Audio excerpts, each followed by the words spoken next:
Joshua was what he called a casual smoker, working his way towards a serious habit. He was always confronted about his addiction, which started 2 years back, since his friends and family found out.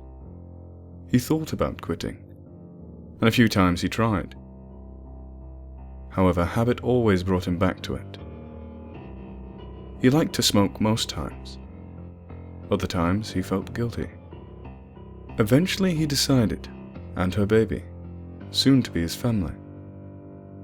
1 month and it will be done. Of course he thought of this while smoking. That day, something seemed off about his cigarettes. They tasted a bit worse, and the blackened end seemed to get darker than usual, almost wet.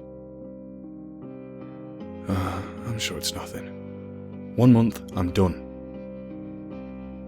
The next day, again he stepped out of his office to have his hourly smoke. He felt that something was definitely off today. Not even noticing the single drop of a tar-like fluid that fell from his cig. But what he did see was it seemed darker than before.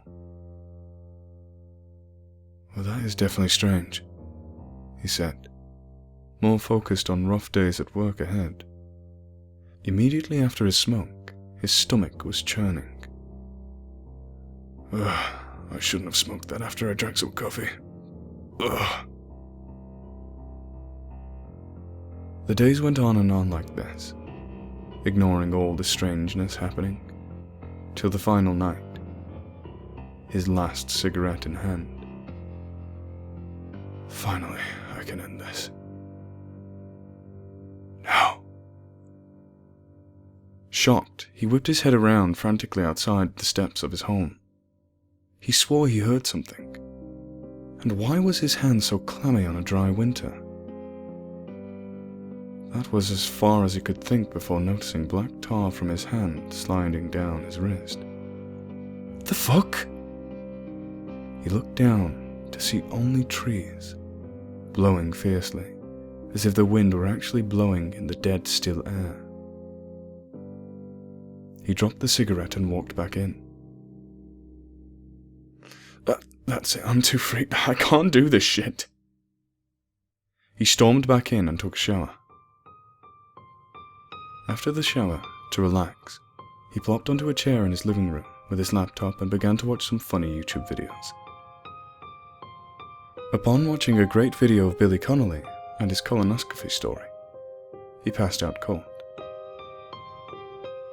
It was in a few hours that he felt uncomfortably hot around his lap.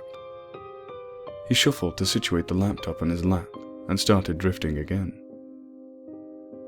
Midway into falling asleep again, the pain of heat intensified, but strangely, only on his thigh. Eyes closed, he tried to push the laptop off absent-mindedly, but shocked into consciousness when he brushed a cigarette off onto the floor. Immediately he shot up, terrified. It was oozing tar onto the floor around him, and the moment he screamed, it sparked. Male Caucasian, 21 years of age. Cause of death, 3rd-degree burns on 98% of his body. But it's odd. His eyes remained perfectly unharmed, and his face contorted into a scream, as if he burned before asphyxiation could begin. This was way too odd. I need a smoke.